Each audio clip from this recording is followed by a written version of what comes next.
Assalamu alaikum wa rahmatullahi wa barakatuh. Welcome back, my dear brothers and sisters and viewers and friends of Iqra TV. I've been talking to, as I said in the beginning of the start of the program, a very eminent lawyer, Asma Iqbal, who, as I said, has worked in law for a number of years, particularly around the finance and insolvency issue, but she's also worked with her colleagues on discrimination in employment. And the most famous recent case that she was involved with was of Azim Rafiq, the person who used to play cricket for West Yorkshire County Cricket Club and who was the victim of racism and Islamophobia while she was playing there. And I'm sure when that case came to light, many other people realized that they had also similarly been abused and victimized, both in terms of their color and maybe their faith as well.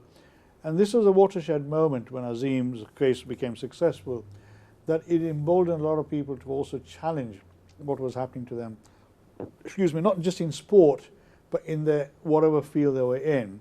So Asma has been instrumental. We've been talking about her experience in law and why, I just had a little bit of water, why she joined the profession of law, and she's given us her reasons for it, which is quite laudable, and how she has been able to make a difference to people's lives in the past. But Azim Rafiq, obviously, it was the case that really brought racism recently into the fore, particularly with the Muslim community, about the abuse he was getting in terms of his color as well as Islamophobia.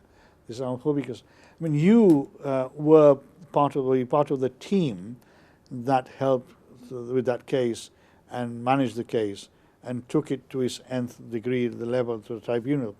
I mean, what were the salient points that you found was the turning point to say, yes, we have the evidence here to show that we can take this case and we can prove that he had been, because by and large tribunals are not easy to get into, and now it's become more and more difficult for people to take action against their employers.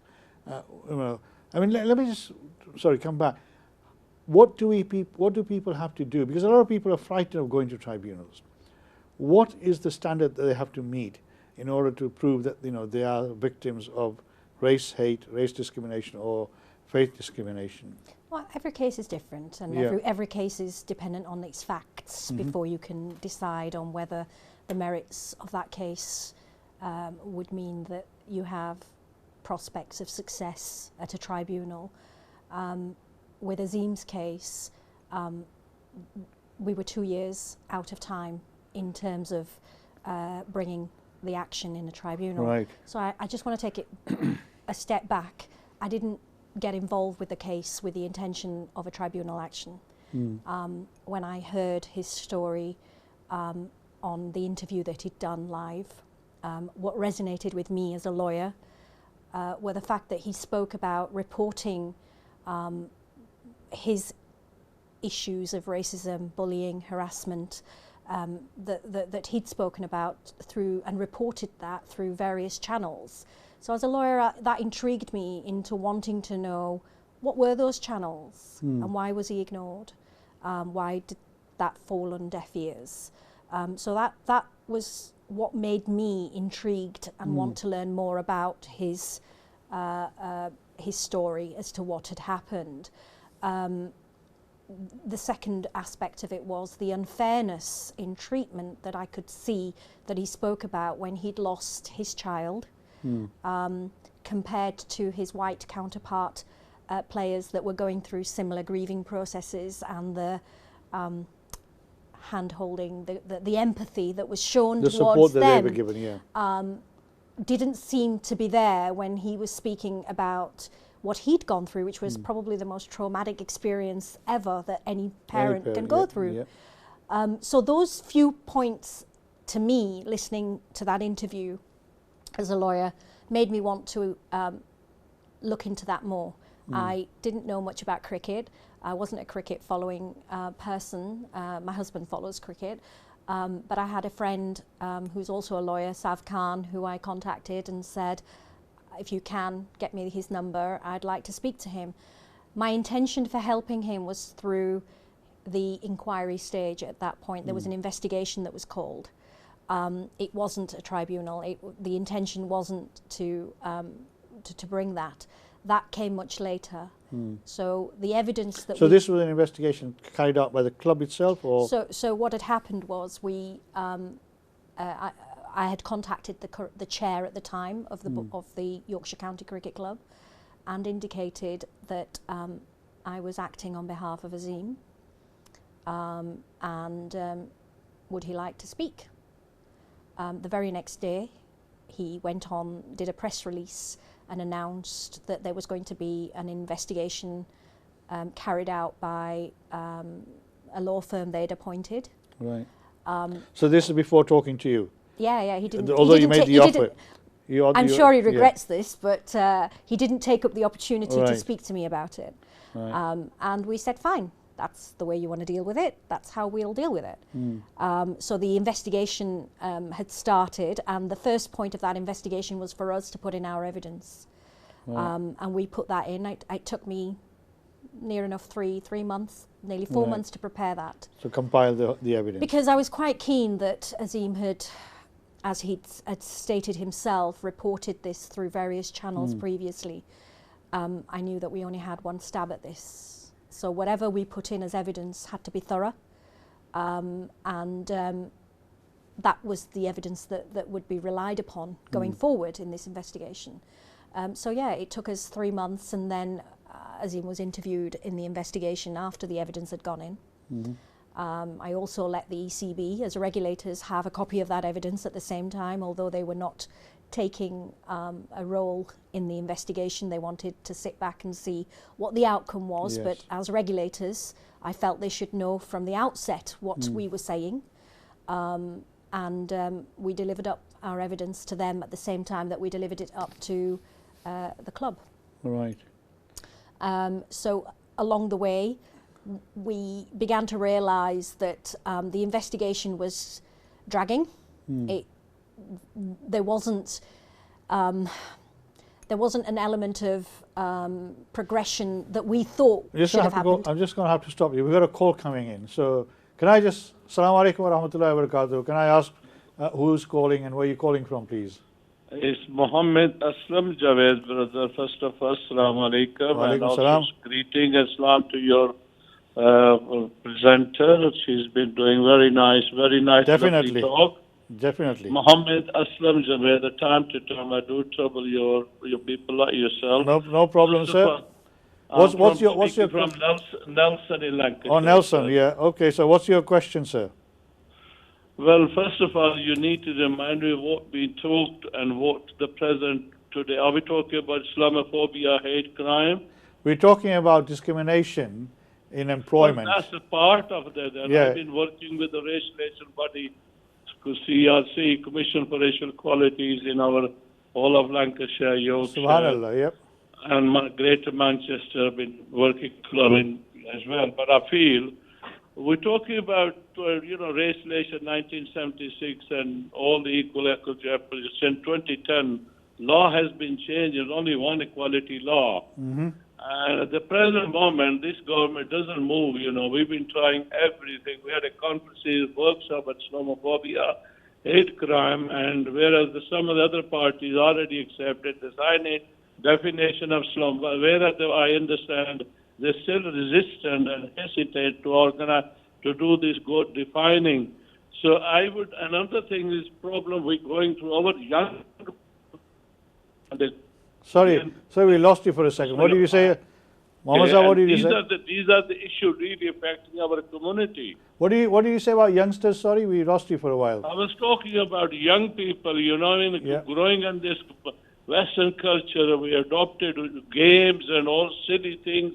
We're drifting away from Islam. Right. Obviously, Islam plays an important role, inshallah, in everybody's life. But, we're focusing on discrimination generally, and Islamophobia is part of that. And, my esteemed guest, as I was just been saying, we were talking about, she was saying when they were sort of going through that case and the evidence building that they were doing, that, people in the institution were not sort of taking it seriously. So thank you very much for your call, Aslam Saab. I'll try and ask Asma to give some response to that. But Asma, I mean, obviously, Mohammed Aslam Javed Sahib has been saying, like many people, including yourself, have fought inequality and injustice for a long time. And he feels that since 1976 and all the different changes in legislation has not made much of a difference. And Islamophobia, as you say, we don't have a single definition. But I mean, coming back, institutions are reluctant to acknowledge, in most cases, that there is a problem in their organisation. And you found that with Yorkshire Cricket Club as well, I believe, you were saying. Yeah, I think... How did the ECB respond to your sending them the evidence that you passed to the inquiry? They acknowledged receipt, but that was pretty much all that they were prepared to do at that point. They didn't want to take an active role in the investigation and wanted to see what the outcome would be before they responded as regulators. And that was a decision they made. Right, yeah, because they stepped in quite at the end, didn't they? My preference would have been that they stepped in earlier. Right. We're all regulated. I'm a lawyer, and the SRA regulate me. And if serious matters are being drawn to your attention as a regulator, I think you have a duty to step in and not sit on the fence. So they took the easy route to say it's a matter of sub judice at the moment, and therefore we'll wait to see. But I mean, the club itself, how did they? I mean, I used to know Mark Arthur, the chief executive, and I thought Mark was more switched on to some of these issues, but I was disappointed that he didn't respond in the way I thought he would have done. So I mean, obviously the club sidelined you in a way, didn't they? The club were the club weren't responding directly. They were guided by the law firms that they had appointed to represent them. The only time that we directly heard from the club were through the press releases that they would put out. But I don't think the board took an active participation in saying and doing things. They pretty much left it to the executives. Right. But as you saw at the DCMS, when everybody was called and they were speaking, there was a lot of a blame game going on. DCMS, by the way, is the Department of Media and Culture, Media. and that's where that's the MPs, members of Parliament, who called in an inquiry and asked for evidence to be presented. So did you go and present the evidence yourself as well? No, Azim did that himself. I know Azim did, but I thought you might have been there as well. No, it was important that the case was settled with the ability for him to speak about, because to him that was some closure, some element of closure. It was an important element of that. It was very important. Yes, it was. It was extremely important, and it was also important that people heard from him on that. And I think the way that he expressed his own emotional experience during that inquiry. Did you get the chance to question some of those people within the club? No. So you didn't get a chance to do that at all? No. So we put in our evidence, and there was then a lot of interviewing going on behind the scenes. So you say Azim was interviewed by the lawyer? No, Azim was interviewed in my presence. Right, okay. So that interview took place, but however the inquiry meant that they were then following up on everything we had to say with other people. We were not privy to what everybody else was saying, whether they were giving their own version of events and what that looked like. The idea was that they should have come back to us, given Azim an opportunity to then respond to what they were saying. And that's what we thought would happen. And at that point, when that wasn't happening, we tactfully, at that point, launched into an employment tribunal. All right. That's when we issued our claim. The reason why I'm asking these questions, Asma, is that for the viewers to understand the complexities. You know, when somebody says I've been the victim of discrimination, either race or faith, it's not as simple as somebody might think it is. You have to gather a lot of evidence and information, because these institutions they've got a lot of power sometimes, and the wherewithal. I think that's right, but I wouldn't want anyone to think that it's impossible and to deter it from. No, I agree. Because one of the things that helped me immensely in Azim's case is gathering evidence that was available from that organisation, and maybe they didn't even know it was there. So we did what's called, we did what was called a subject access request. Right.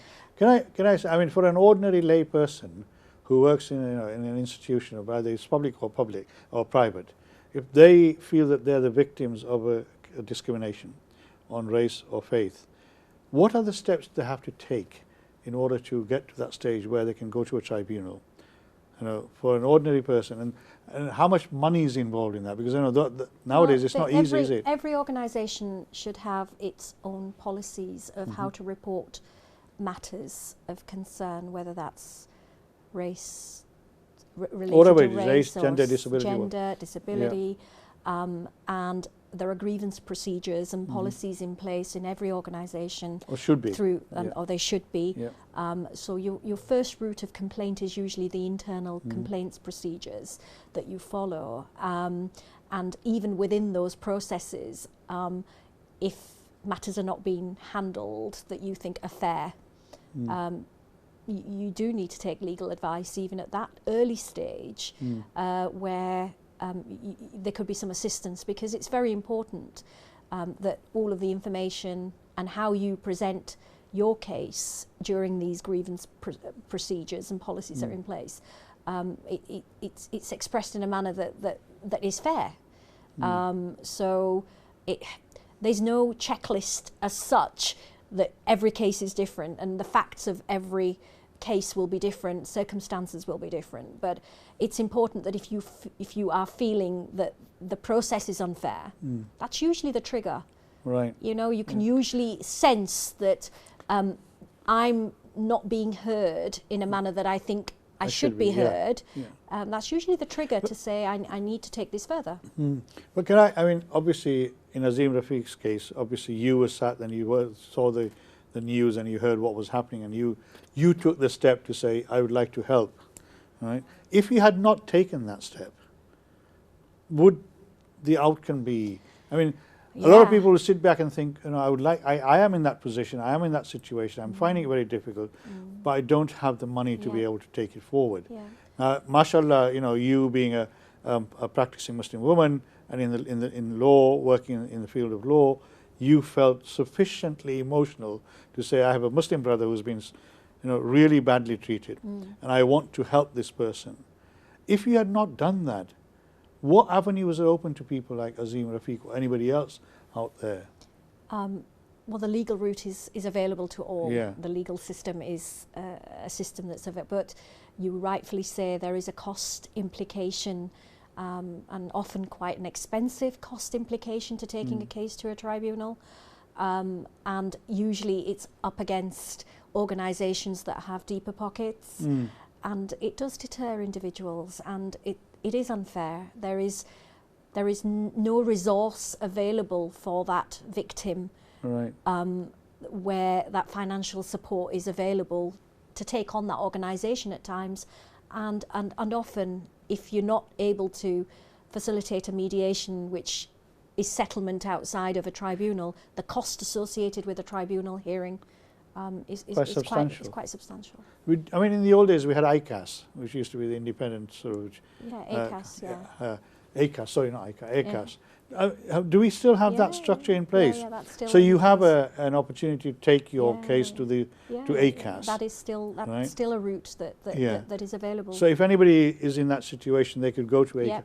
But do you feel that ACAS have got the sufficient skills and knowledge around race discrimination or faith discrimination in their team to understand the complexities of that and help and support people? I can't really answer that because I don't deal with ACAS on a day-to-day basis. I don't do employment law on a So maybe that's an unfair question. So it's something for my colleagues who deal with that area who would be able to answer that. But coming back, I mean, we will be unfortunately, as I say every week, when we start to get to the sort of meat of the discussion, we have to go affair. We have to end the program. Coming back to Azim Rafiq, I mean, obviously he's been very brave in coming forward and making this complaint and showing that he was the victim. I mean, in your opinion, what are the issues in future going forward for other people that we need to be mindful of? I think one thing that came out of Azim being very brave was the lack of safe space available for victims to make that complaint. And I think if organisations want to do anything, institutions want to make a change, tangible change, make it easier for victims to raise that complaint without repercussions on their career, so that there is an avenue for them to complain and for that to be taken on board, to be investigated, and that to be done externally outside of the organisation that employs that individual. And I think that is a key way forward for any organisation to make a change going forward in facilitating and making it easier for victims to come forward. I mean, one of the things following this case with Azim Rafiq is that a lot of institutions have found that, you know, they've been found wanting as well. They found that there are issues within their organisations that need to be addressed. I mean, we've seen that in the NHS as well, where people have whistleblown and, you know, they've been the victims of that. So there is a huge debate here that is to be had. I mean, obviously, you know, as Mohammed Aslam Saab said, we've had legislation in this country since 1976, but people still feel that we've really not moved forward, that people, particularly people of colour and people of faith, are still victims of, you know, discrimination, either on the grounds of race or on the grounds of Islamophobia. There's a number of, you know, sort of anecdotal evidence that if your name is Muslim and you apply for a job, you know, you are likely to be shunted to, you know, not sufficient, suitable for interview. In fact, there was an alleged employer in Sheffield who said, I will never employ a Muslim. So there is a big issue here. I'm sorry we're running out of time. We could spend another hour sort of unpicking some of these issues. Asma, thank you very much for coming. I hope you didn't find that too difficult. Thank you for giving us your time. And inshallah, I'll ask Asma to come back again, because I think there's a number of areas that we want to cover. Thank you very much. I found it, you know, really, really useful. Thank you very much. I'm sure my viewers did as well. Thank you very much for having me. It's been You're welcome. Thank you very much. Take care. May Allah be with you and make du'as for all of us and for people like Asma who help people in our community all the time. Thank you very much. Inshallah, I'll see you next week.